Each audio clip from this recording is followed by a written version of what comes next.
ಕಡಿಮೆ ಸಿಬಿಲ್ ಸ್ಕೋರ್ ನಿಂದ ಸಾಲ ಕ್ರೆಡಿಟ್ ಕಾರ್ಡ್ ಅಪ್ಲಿಕೇಶನ್ ರಿಜೆಕ್ಟ್ ಆಗ್ತಾ ಇದೆಯಾ? ಇನ್ನು ಮುಂದೆ ಆಗಲ್ಲ. SBM Z ಕ್ರೆಡಿಟ್ ಕಾರ್ಡ್ ಬಳಸಿ ಈಸಿಯಾಗಿ ಕ್ರೆಡಿಟ್ ಸ್ಕೋರ್ ಅನ್ನ 750 ಗಿಂತ ಜಾಸ್ತಿ ಮಾಡ್ಕೋಬಹುದು. ಇದೊಂದು FD ಆಧಾರಿತ ಕಾರ್ಡ್. UPI ಬಳಸಿ ಕ್ರೆಡಿಟ್ ಕಾರ್ಡ್ ಬ್ಯಾಲೆನ್ಸ್ ಅನ್ನ ಖರ್ಚು ಮಾಡಬಹುದು. FD ಗೆ RBI ಗ್ಯಾರಂಟಿಯೊಂದಿಗೆ 7% ಇಂಟ್ರೆಸ್ಟ್ ಕೂಡ ಸಿಗುತ್ತೆ. 30 ದಿನದಲ್ಲೇ ಕ್ರೆಡಿಟ್ ಸ್ಕೋರ್ ನಲ್ಲಿ ಇಂಪ್ರೂವ್ಮೆಂಟ್ ಕೂಡ ನೋಡಬಹುದು. ಡಿಸ್ಕ್ರಿಪ್ಷನ್ ಹಾಗೂ ಪಿನ್ ಕಾಮೆಂಟ್ ನಲ್ಲಿರೋ ಲಿಂಕ್ ಮೂಲಕ Z ಆಪ್ ಡೌನ್ಲೋಡ್ ಮಾಡಿ.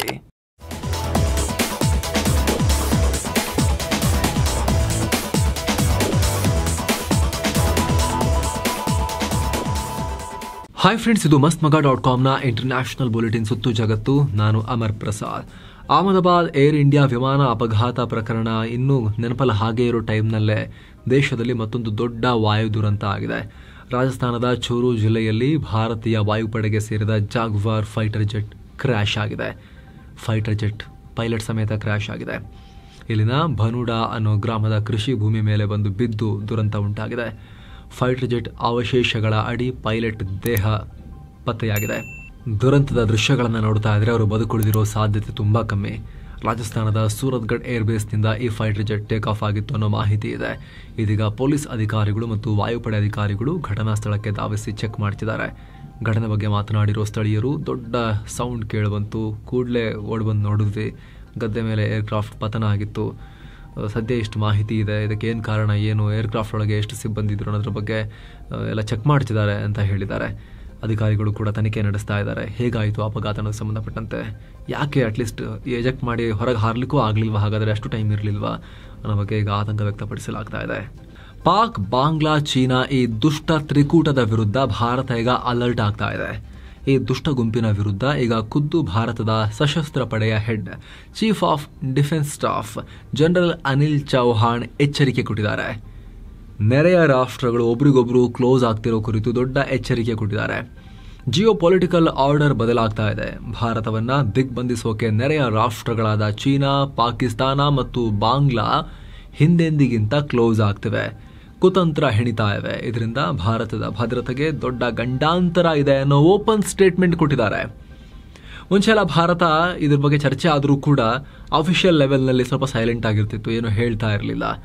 ಆದರೆ ಈ ರೀತಿ ಚರ್ಚೆ ಮಾಡೋದು ಅನಿವಾರ್ಯ, ಭಾರತದಂಥ ದೊಡ್ಡ ರಾಷ್ಟ್ರ ತಯಾರಾಗಿರಬೇಕು ಅಂತ ಹೇಳಿದ್ರೆ ಈಗ ಓಪನ್ ಆಗಿ ಮಾತಾಡೋಕೆ ಶುರು ಮಾಡಿದ್ದಾರೆ. ಈವೆಂಟ್ ಒಂದರಲ್ಲಿ ಮಾತನಾಡಿರೋ ಚೌಹಾಣ್ ಈ ರೀತಿ ವಾರ್ನಿಂಗ್ ಕೊಟ್ಟಿದ್ದಾರೆ. ದಕ್ಷಿಣ ಏಷ್ಯಾದ ರಾಷ್ಟ್ರಗಳಲ್ಲಿ ಆಗಾಗ ಸರ್ಕಾರಗಳು ಬದಲಾಗ್ತಿರೋದು, ಅವರ ರಾಜಕೀಯ ಸಿದ್ಧಾಂತಗಳು ಚೇಂಜ್ ಆಗ್ತಿರೋದು ಭಾರತಕ್ಕೆ ದೊಡ್ಡ ಸವಾಲು. ಈ ಬದಲಾವಣೆಗಳಿಂದ ಭಾರತಕ್ಕೆ ತನ್ನ ನೆರೆಯ ರಾಷ್ಟ್ರಗಳೊಂದಿಗೆ ಸ್ಥಿರವಾದ ದೀರ್ಘಕಾಲದ ಸಂಬಂಧ ಹೊಂದೋಕೆ ಕಷ್ಟ ಆಗ್ತಾ ಇದೆ. ಇದರಿಂದ ಚೀನಾದಂತಹ ಕುತಂತ್ರಿ ರಾಷ್ಟ್ರಕ್ಕೆ ದಕ್ಷಿಣ ಏಷ್ಯಾದಲ್ಲಿ, ಮುಖ್ಯವಾಗಿ ಭಾರತದ ನೆರೆಯ ರಾಷ್ಟ್ರಗಳ ಮೇಲೆ ತನ್ನ ಪ್ರಭಾವ ಬೀರೋಕೆ ಈಸಿಯಾಗಿದೆ. ಇತ್ತೀಚೆಗೆ ಪಾಕಿಸ್ತಾನ, ಚೀನಾ, ಬಾಂಗ್ಲಾ ದುಷ್ಟ ತ್ರಿಕೂಟ ತರ ಹತ್ರ ಬರ್ತಾ ಇದ್ದಾರೆ. ಒಬ್ರಿಗೊಬ್ರು ಸಹಕಾರ ಕೊಡೋದನ್ನ ಹೆಚ್ಚು ಮಾಡ್ತಿದ್ದಾರೆ. ಇದರಿಂದ ಭಾರತಕ್ಕೆ ನಾನಾ ಕಡೆಯಿಂದ ಸೇನಾ, ಆರ್ಥಿಕ ಮತ್ತು ರಾಜತಾಂತ್ರಿಕ ಒತ್ತಡ ಜಾಸ್ತಿ ಆಗುತ್ತೆ. ಭಾರತದ ಗಡಿ ಭದ್ರತೆಗೆ ಕುತ್ತು ಬರ್ಬೋದು. ಗಡಿ ಮತ್ತು ಕಡಲಲ್ಲಿ ಭಾರತ ತನ್ನ ರಕ್ಷಣೆಗೆ ಹೆಚ್ಚಿನ ಕ್ರಮ ತೆಗೆದುಕೊಳ್ಬೇಕಾಗತ್ತೆ. ಅತ್ತ ಅಮೆರಿಕ ಮೇಲೆ ಸ್ವಲ್ಪ ನಂಬಿಕೆ ಇಟ್ಟು ಸಹಕಾರ ಹೆಚ್ಚಿಸಿಕೊಳ್ಳೋಣ ಅಂದ್ರೂ ಕೂಡ ಅಮೆರಿಕ ಸರ್ಕಾರದ ಫಾರಿನ್ ಪಾಲಿಸಿಗಳೀಗ ಮೊದಲಿನ ಥರ ಇಲ್ಲ. ಇತ್ತೀಚೆಗೆ ಅವರ ಫಾರಿನ್ ಪಾಲಿಸಿಯನ್ನ ಪ್ರಿಡಿಕ್ಟ್ ಮಾಡೋದೇ ಕಷ್ಟ. ಸೊ ಭಾರತ ಇವನ್ನೆಲ್ಲ ಕೇರ್ಫುಲ್ ಆಗಿ ಪಾರು ಮಾಡಬೇಕಾಗಿದೆ, ಜಾಗರೂಕತೆಯಿಂದ ಫೇಸ್ ಮಾಡೋ ಅಗತ್ಯ ಇದೆ ಅಂತ. ಅದರಲ್ಲಿ ದುಷ್ಟ ತ್ರಿಕೂಟ ಅನ್ನೋ ವರ್ಡ್ ಅವ್ರು ಹೇಳಲಿಲ್ಲ, ಅದು ನಾವು ಹೇಳಿರೋದು. ಅದು ಬಿಟ್ಟು ಉಳಿದಿದ್ದೆಲ್ಲವನ್ನ ಕೂಡ ಈ ರೀತಿ ನೇರವಾಗಿ ದೇಶದ 3 ಸೇನೆಯ ಮುಖ್ಯಸ್ಥರಾದ ಚೌಹಾಣ್ ಹೇಳಿದ್ದಾರೆ. CDS ಇತ್ತೀಚೆಗೆ ತಾನೇ ಈ ದುಷ್ಟ ತ್ರಿಕೂಟದ 3 ಅಧಿಕಾರಿಗಳು ಚೀನಾದಲ್ಲಿ ಹೈ ಲೆವೆಲ್ ಮೀಟಿಂಗ್ ನಡೆಸಿದ್ರು. ಸಾರ್ಕ್ ವಿರುದ್ಧ ಹೊಸ ಕೂಟ ರಚಿಸೋ ಬಗ್ಗೆ ಚರ್ಚೆ ನಡೆಸಿದ್ರು. ಇಂಥ ಟೈಮ್ನಲ್ಲಿ ಚೀಫ್ ಆಫ್ ಡಿಫೆನ್ಸ್ ಸ್ಟಾಫ್ ಈ ವಿಚಾರದ ಬಗ್ಗೆ ಓಪನ್ ಸ್ಟೇಟ್ಮೆಂಟ್ ಕೊಟ್ಟಿರೋದು ಬಹಳ ಮಹತ್ವ ಪಡ್ಕೊಳ್ತಾ ಇದೆ. 2019 ಪುಲ್ವಾಮಾ ಉಗ್ರ ದಾಳಿ ಕುರಿತು ಸ್ಫೋಟಕ ಮಾಹಿತಿಯೊಂದು ಹೊರಬಿದ್ದಿದೆ. ಈ ದಾಳಿಯಲ್ಲಿ ಬಳಸಲಾದ ಸ್ಫೋಟಕವನ್ನ ತಯಾರಿಸೋಕೆ ಉಗ್ರರು ಅಮೆಜಾನ್ ನಂತ ಕಾಮರ್ಸ್ ಪ್ಲಾಟ್ಫಾರ್ಮ್ ಅನ್ನ ಯೂಸ್ ಮಾಡಿಕೊಂಡಿದ್ರು. ಸ್ಫೋಟಕ್ಕೆ ಅಗತ್ಯವಾದ ಅಲ್ಯೂಮಿನಿಯಂ ಪೌಡರ್ ಅನ್ನ ಅಮೆಜಾನ್ ನಿಂದ ತರಿಸಿಕೊಂಡಿದ್ರು ಅಂತ ಗೊತ್ತಾಗಿದೆ. ಫೈನಾನ್ಷಿಯಲ್ ಆಕ್ಷನ್ ಟಾಸ್ಕ್ ಫೋರ್ಸ್ ಈ ಮಾಹಿತಿಯನ್ನು ಹೊರಹಾಕಿದೆ. FATF ಹೊಸ ಡಿಜಿಟಲ್ ರೂಲ್ಗಳು ಉಗ್ರ ಕೃತ್ಯಕ್ಕೆ ಹೇಗೆ ವೇದಿಕೆಯಾಗ್ತಿವೆ ಅನ್ನೋ ಬಗ್ಗೆ FATF ರಿಪೋರ್ಟ್ ಮಾಡಿದೆ. ಆ ರಿಪೋರ್ಟ್ನಲ್ಲಿ ಈ ಎಲ್ಲ ಮಾಹಿತಿಯನ್ನು ಉಲ್ಲೇಖಿಸಿದ್ದಾರೆ. ಅಲ್ಲದೆ 2022ರಲ್ಲಿ ಉತ್ತರ ಪ್ರದೇಶದ ಗೋರಖನಾಥ್ ದೇವಸ್ಥಾನ ಬಳಿಯ ದಾಳಿಯಾಗಿತ್ತು. ಅದರಲ್ಲೂ ಕೂಡ ಆರೋಪಿ ಇದೇ ರೀತಿ ಮತ್ತೊಂದು ಡಿಜಿಟಲ್ ಪ್ಲಾಟ್ಫಾರ್ಮ್ ಅನ್ನು ಉಗ್ರ ಚಟುವಟಿಕೆಗೆ ಬಳಸಿಕೊಂಡಿದ್ದ. ಪೇಪಾಲ್ ಅನ್ನೋ ಆನ್ಲೈನ್ ಪೇಮೆಂಟ್ ಪ್ಲಾಟ್ಫಾರ್ಮ್ ಬಳಸಿ ಸುಮಾರು 6.7 ಲಕ್ಷ ರೂಪಾಯಿ ಹಣವನ್ನು ಐಎಸ್ ಉಗ್ರ ಸಂಘಟನೆ ಸಪೋರ್ಟ್ ಮಾಡೋಕೆ ಕಳಿಸಿದ್ದ. ಈ ರೀತಿ ಸುಮಾರು 44 ಬಾರಿ ಇಂಟರ್ನ್ಯಾಷನಲ್ ಟ್ರಾನ್ಸಾಕ್ಷನ್ ಮಾಡಿದ್ದ. ಈ ವೇಳೆ ತನ್ನ ಲೊಕೇಶನ್ ಅನ್ನು ಮರೆಮಾಚೋದಕ್ಕೆ ಹಲವು VPN ಸರ್ವಿಸಸ್ ಅನ್ನು ಕೂಡ ಯೂಸ್ ಮಾಡಿದ್ದ ಅಂತ FATF ಹೇಳಿದೆ. ಈ ರೀತಿ ಮಾಡೋ ಮೂಲಕ ಉಗ್ರ ಸಂಘಟನೆಗಳು ಕಾಮರ್ಸ್ ಮತ್ತು ಆನ್ಲೈನ್ ಪೇಮೆಂಟ್ ಸರ್ವಿಸ್ಗಳನ್ನು ದುರ್ಬಳಕೆ ಮಾಡಿಕೊಳ್ತಿವೆ ಅಂತ FATF ಕಳವಳ ವ್ಯಕ್ತಪಡಿಸಿದೆ. ಅಂದಹಾಗೆ ಈ FATF ಉಗ್ರರಿಗೆ ಹಣ ಸಹಾಯ, ಅಕ್ರಮ ಹಣ ವರ್ಗಾವಣೆ ಮಾನಿಟರ್ ಮಾಡೋದು, ಅದರ ವಿರುದ್ಧ ಹೋರಾಡೋಕೆ ಕ್ರಮ ತಗೊಳ್ಳೋದು, ಈ ರೀತಿ ಎಲ್ಲ ಮಾಡೋ ಒಂದು ಕಣ್ಗಾವಲು ಸಂಸ್ಥೆ. ಪಾಕಿಸ್ತಾನವನ್ನ ಕೂಡ FATF ಬೂದು ಪಟ್ಟಿಗೆ ಹಾಕಿ ಅವರಿಗೆ ದುಡ್ಡು ಸಿಗದಂಗೆ ಮಾಡಿತ್ತು, ಕಾಸು ಹುಡ್ದಿರಂಗೆ ಮಾಡಿತ್ತು. ಈಗ ಮತ್ತೆ ವಾಪಸ್ ಪಹಲ್ಗಾಮ್ ದಾಳಿ ಬಳಿಕ ಪಾಕ್ ಅನ್ನ ಬೂದು ಪಟ್ಟಿಗೆ ಸೇರಿಸೋಕೆ ಭಾರತ ಎಫರ್ಟ್ ಹಾಕ್ತಿದೆ. ಆ ಟೈಮ್ನಲ್ಲಿ ಈ ರೀತಿ ಒಂದು ರಿಪೋರ್ಟ್ ಅನ್ನ ಹೊರಗೆ ತಂದಿದೆ FATF. ಉಗ್ರರು ಹೆಂಗೆಲ್ಲ ಮಾಡರ್ನ್ ಟೆಕ್ನಾಲಜಿಯನ್ನು ಯೂಸ್ ಮಾಡ್ತಾ ಇದ್ದಾರೆ ಅಂತ ಹೇಳಿ. ಅಮೆರಿಕ ಅಧ್ಯಕ್ಷ ಡೊನಾಲ್ಡ್ ಟ್ರಂಪ್ ಪುನಃ ತಮ್ಮ ಟ್ಯಾರಿಫ್ ವಾರ್ ಶುರು ಮಾಡಿದ್ದಾರೆ. ತಾಮ್ರದ ಆಮದಿನ ಮೇಲೆ 50% ಟ್ಯಾರಿಫ್ ಅನ್ನ ಘೋಷಿಸಿದ್ದಾರೆ. ಅಲ್ಲದೆ ಶೀಘ್ರದಲ್ಲಿ ಫಾರ್ಮಾ ಸೆಕ್ಟರ್ ಮೇಲೂ ಕೂಡ ಟ್ಯಾರಿಫ್ ಹಾಕ್ತೀನಿ, ಅದಕ್ಕೆ ಸಿಕ್ಕಾಪಟ್ಟೆ ಹೈ ಟ್ಯಾರಿಫ್ ಬರೋಬ್ಬರಿ 200% ಹಾಕ್ತೀನಿ ಅಂತ ಹೇಳಿದ್ದಾರೆ. 12 ಮಂತ್ಸ್, ಇನ್ನೊಂದು ವರ್ಷ ಟೈಮ್ ಕೊಡ್ತೀನಿ, ಅಷ್ಟರಲ್ಲಿ ಅವರೆಲ್ಲ ಅಮೆರಿಕಕ್ಕೆ ಬಂದು ಫ್ಯಾಕ್ಟರಿ ಮಾಡ್ಕೋಬೇಕು, ಇಲ್ಲಾಂದ್ರೆ ಟ್ಯಾರಿಫ್ 200% ಅಂತ ಹೇಳಿದ್ದಾರೆ. ಸ್ನೇಹಿತರೆ, 2024-25 ಹಣಕಾಸು ವರ್ಷದಲ್ಲಿ ಭಾರತ ಸುಮಾರು $2 ಬಿಲಿಯನ್ ಮೌಲ್ಯದ ತಾಮ್ರ ಮತ್ತು ತಾಮ್ರ ಉತ್ಪನ್ನಗಳನ್ನ ಹೊರ ರಾಷ್ಟ್ರಗಳಿಗೆ ರಫ್ತು ಮಾಡಿತ್ತು. ಈ ಪೈಕಿ $360 ಮಿಲಿಯನ್ ಮೌಲ್ಯದ ತಾಮ್ರವನ್ನ ಭಾರತ ಅಮೆರಿಕಾಗೆ ಕಳಿಸಿತ್ತು. ಅಂದರೆ ಒಟ್ಟು ರಫ್ತಿನ 17% ಪ್ರಾಡಕ್ಟ್ಸ್ ಅಮೆರಿಕ ಒಂದಕ್ಕೆ ಹೋಗಿದೆ. ಅಮೆರಿಕ ಭಾರತದ ಟಾಪ್ 3ನೇ ತಾಮ್ರ ಆಮದುದಾರ. ಭಾರತದ ಫಾರ್ಮಾ ಸೆಕ್ಟರ್ಗೆ ಅಮೆರಿಕ ದೊಡ್ಡ ಮಾರ್ಕೆಟ್. ಭಾರತದ ಅರ್ಧಕ್ಕರ್ಧ ಫಾರ್ಮಾ ಪ್ರಾಡಕ್ಟ್ಸ್ ಅಮೆರಿಕಕ್ಕೆ ಹೋಗುತ್ತೆ. 2024-25 ಆರ್ಥಿಕ ವರ್ಷದಲ್ಲಿ ಬರೋಬ್ಬರಿ $9.8 ಬಿಲಿಯನ್ ಮೌಲ್ಯದ ಫಾರ್ಮಾ ಪ್ರಾಡಕ್ಟ್ಸ್ ಅನ್ನ ಭಾರತ ಅಮೆರಿಕಗೆ ರಫ್ತು ಮಾಡಿದೆ. ಅದರ ಹಿಂದಿನ ವರ್ಷಕ್ಕೆ ಹೋಲಿಸಿದ್ರೆ 21% ಇನ್ಕ್ರೀಸ್ ಆಗಿದೆ. ಸೊ ಫಾರ್ಮಾ ಮೇಲೆ 200% ಟ್ಯಾರಿಫ್ ಜಾರಿಗೆ ಬಂದ್ರೆ ಭಾರತದ ಫಾರ್ಮಾ ಸೆಕ್ಟರ್ಗೆ ದೊಡ್ಡ ಸಂಕಷ್ಟ ಎದುರಾಗುತ್ತೆ. ಮತ್ತೊಂದು ಕಡೆ ಬ್ರಿಕ್ಸ್ ಕೂಟಕ್ಕೆ ಟ್ರಂಪ್ ಮತ್ತೆ ಟ್ಯಾರಿಫ್ ವಾರ್ನಿಂಗ್ ಕೊಟ್ಟಿದ್ದಾರೆ. ಬ್ರಿಕ್ಸ್ ರಾಷ್ಟ್ರಗಳು ಅಮೆರಿಕ ವಿರೋಧಿ ಗುಂಪು ಅಂತ ರಾಷ್ಟ್ರಗಳ ಮೇಲೆ ಹೆಚ್ಚುವರಿ 10% ಟ್ಯಾರಿಫ್ ಹೇರಬೇಕಾಗತ್ತೆ.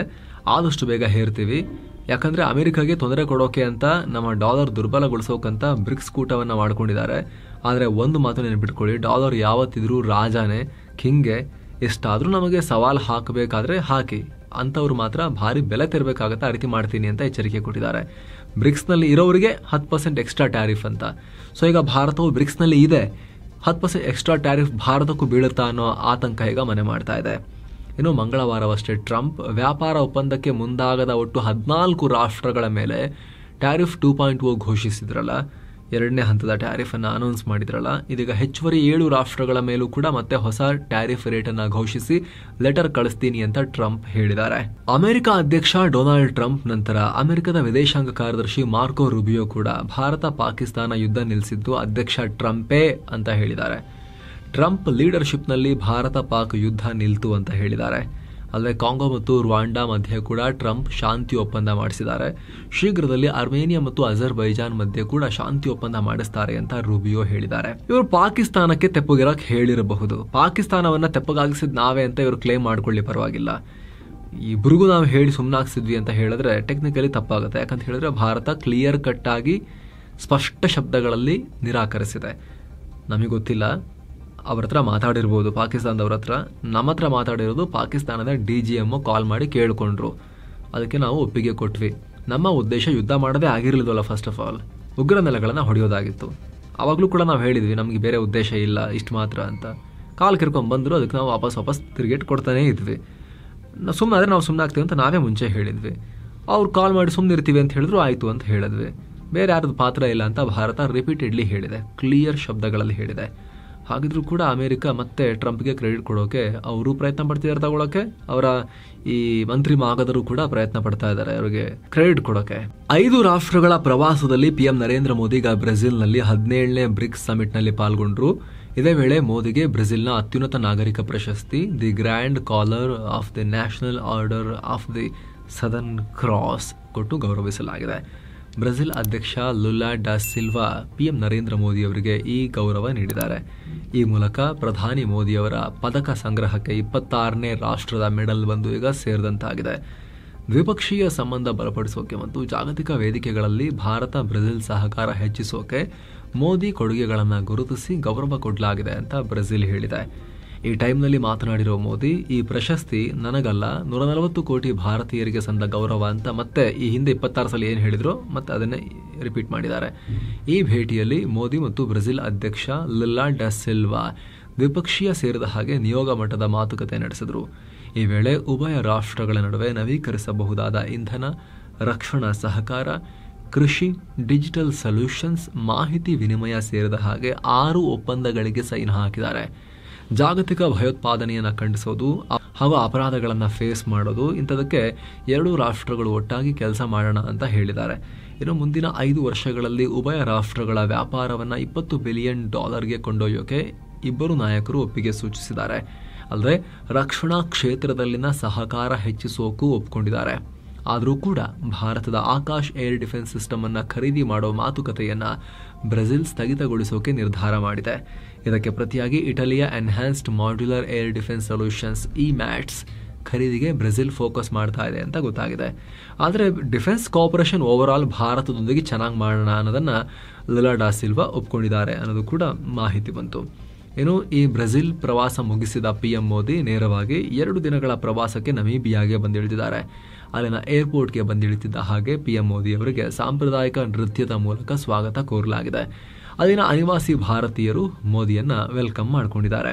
ಇನ್ನು ನರೇಂದ್ರ ಮೋದಿ ಅವರು ಅಲ್ಲಿನ ಅಧ್ಯಕ್ಷ ನೆತುಂಬ ನಂತ್ವಾಹರನ್ನ ಭೇಟಿಯಾಗಿ ಉಭಯ ರಾಷ್ಟ್ರಗಳ ನಡುವಿನ ದ್ವಿಪಕ್ಷೀಯ ಸಹಕಾರ ಸೇರಿದ ಹಾಗೆ ಹಲವು ವಿಚಾರಗಳ ಕುರಿತು ಚರ್ಚೆ ಮಾಡ್ತಾರೆ.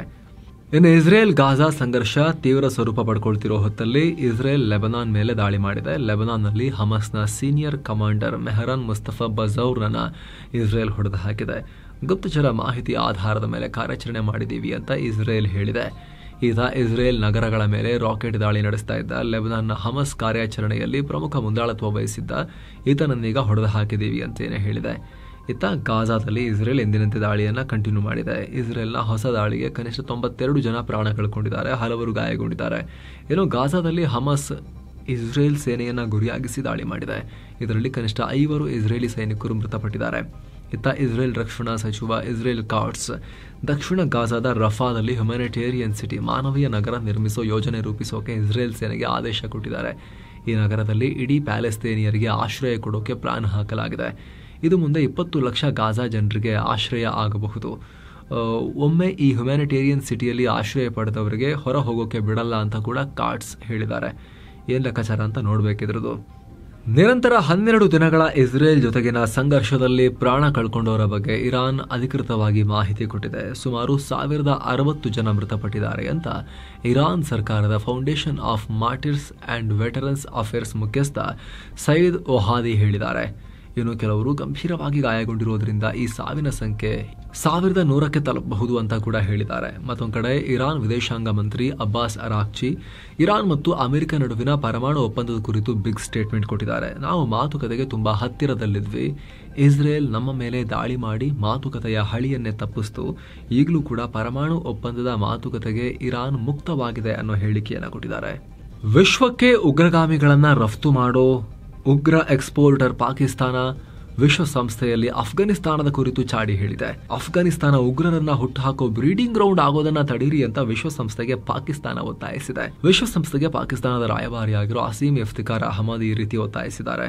ಅಲ್ಲದೆ ಅಫ್ಘಾನಿಸ್ತಾನದಲ್ಲಿರೋ TTP ಮತ್ತು ಇತರ ಉಗ್ರ ಸಂಘಟನೆಗಳು ದೊಡ್ಡ ಬೆದರಿಕೆಯಾಗಿವೆ. TTP, AQ, ISK ಉಗ್ರ ಸಂಘಟನೆಗಳು ಅಫ್ಘಾನಿಸ್ತಾನದಲ್ಲಿ ಸರ್ಕಾರದ ಕಂಟ್ರೋಲ್ ಇಲ್ಲದ ಜಾಗದಿಂದ ದಾಳಿ ನಡೆಸ್ತಾ ಇವೆ. ಗಡಿಯಾಚೆಗಿನ ಭಯೋತ್ಪಾದನೆ ನಡೆಸ್ತಾ ಇವೆ. ಬಲೂಚ್ ಪ್ರತ್ಯೇಕತಾವಾದಿಗಳೊಂದಿಗೆ ಸೇರಿ TTPಗಳು ಪಾಕ್ನ ಮೂಲ ಸೌಕರ್ಯವನ್ನು ಟಾರ್ಗೆಟ್ ಮಾಡಿ ದಾಳಿ ಮಾಡ್ತಿದ್ದಾರೆ. ಇದಕ್ಕೆ ನಮ್ಮ ಹತ್ರ ಸಾಕ್ಷ್ಯ ಇದೆ ಅಂತ ಇಫ್ತಿಕಾರ್ ಅಹಮದ್ ವಿಶ್ವಸಂಸ್ಥೆಯ ಸಾಮಾನ್ಯ ಸಭೆಯಲ್ಲಿ ಹೇಳಿದ್ದಾರೆ. ಇದೇ ವೇಳೆ ಭಾರತ ಬೆಂಬಲಿತ ಭಯೋತ್ಪಾದಕರು ಕೂಡ ಪಾಕ್ನೊಳಗೆ ಉಗ್ರ ಕೃತ್ಯಗಳನ್ನು ಮಾಡ್ತಿದ್ದಾರೆ ಅಂತ ಆರೋಪಿಸಿದ್ದಾರೆ. ಮತ್ತೊಂದು ಕಡೆ ಅಫ್ಘಾನ್ನ ತಾಲಿಬಾನ್ ನಾಯಕರುಗಳ ಮೇಲೆ international criminal court arrest warrant ಜಾರಿ ಮಾಡಿದೆ. ತಾಲಿಬಾನ್ನ ಸುಪ್ರೀಂ ಲೀಡರ್ ಹೈಬತುಲ್ಲಾ ಅಖುಂದ್ಜಾದಾ ಮತ್ತು ಇಸ್ಲಾಮಿಕ್ ಎಮಿರೇಟ್ ಆಫ್ ಅಫ್ಘಾನಿಸ್ತಾನ್ನ ಚೀಫ್ ಜಸ್ಟಿಸ್ ಅಬ್ದುಲ್ ಹಕೀಂ ಹಕಾನಿ ಮೇಲೆ ಈ ವಾರೆಂಟ್ ಹೊರಡಿಸಲಾಗಿದೆ. ಮಹಿಳೆಯರನ್ನ ಗುರಿಯಾಗಿಸಿಕೊಂಡು ಲಿಂಗಾಧಾರಿತ ಕಿರುಕುಳ ಕೊಡ್ತಿದ್ದಾರೆ. ಕೊಲೆ, ಚಿತ್ರಹಿಂಸೆ, ಅತ್ಯಾಚಾರ, ಬಲವಂತದ ಅಪಹರಣ ಮತ್ತು ಮಹಿಳೆಯರ ಹಕ್ಕುಗಳ ಮೇಲೆ ನಿರ್ಬಂಧ ಹೇರ್ತಿದ್ದಾರೆ. ಮಾನವ ಹಕ್ಕುಗಳ ಕಗ್ಗೊಲೆ ಮಾಡ್ತಾ ಇದ್ದಾರೆ ಅಂತ ಇವ್ರ ಮೇಲೆ ಅರೆಸ್ಟ್ ವಾರೆಂಟ್ ಜಾರಿ ಮಾಡಲಾಗಿದೆ. ಅರೆಸ್ಟ್ ವಾರೆಂಟ್ ಜಾರಿ ಮಾಡಲಾಗಿದೆ ಕರೆಕ್ಟ್. ಇದನ್ನ ಇಂಪ್ಲಿಮೆಂಟ್ ಮಾಡೋದು ಹೇಗೆ, ಅರೆಸ್ಟ್ ಮಾಡೋದು ಹೇಗೆ? ಅವ್ರು ಅಫ್ಘಾನಿಸ್ತಾನ ಬಿಟ್ಟು ಹೊರಗೆ ಬರಲ್ಲ, ಬಂದರೂ ಕೂಡ ಕತಾರ್ ಬಿಟ್ಟು ಆ ಕಡೆ ಬೇರೆ ಎಲ್ಲಿಗೇನು ಹೋಗಲ್ಲ. 2 ಕಡೆ ಮಾತ್ರ ಅವ್ರದ್ದು ಓಡಾಟ, ಜಾಸ್ತಿ ಏನು ಓಡಾಡಲ್ಲ ತಾಲಿಬಾನಿಗಳು ಬೇರೆ ಕಡೆಗೆ. ಹೋಗಿ ಅವ್ರನ್ನ ಹಿಡಿಯೋದು ಯಾರು, ಅರೆಸ್ಟ್ ಮಾಡೋದೆಲ್ಲಿ?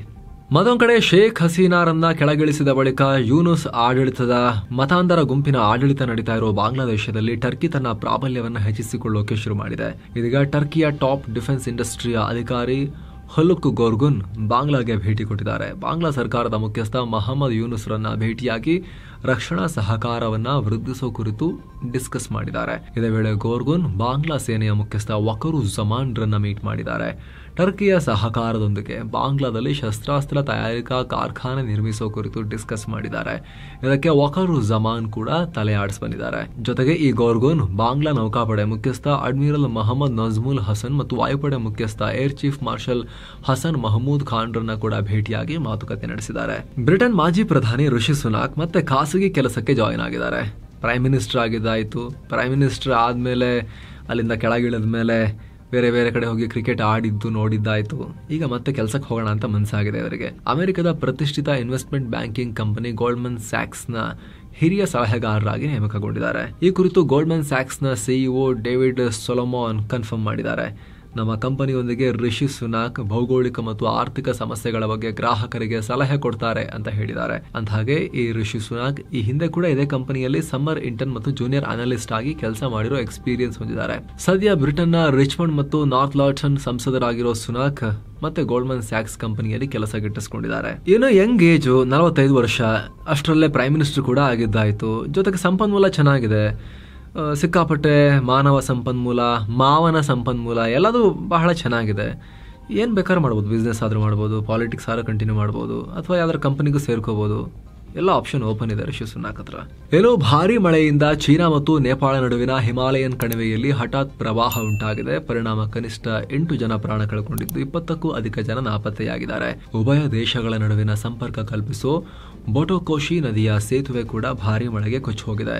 ಸದ್ಯ ನಾಪತ್ತೆಯಾದವರಿಗಾಗಿ ಅಧಿಕಾರಿಗಳು ಶೋಧ ಕಾರ್ಯಾಚರಣೆ ನಡೆಸ್ತಾ ಇದ್ದಾರೆ.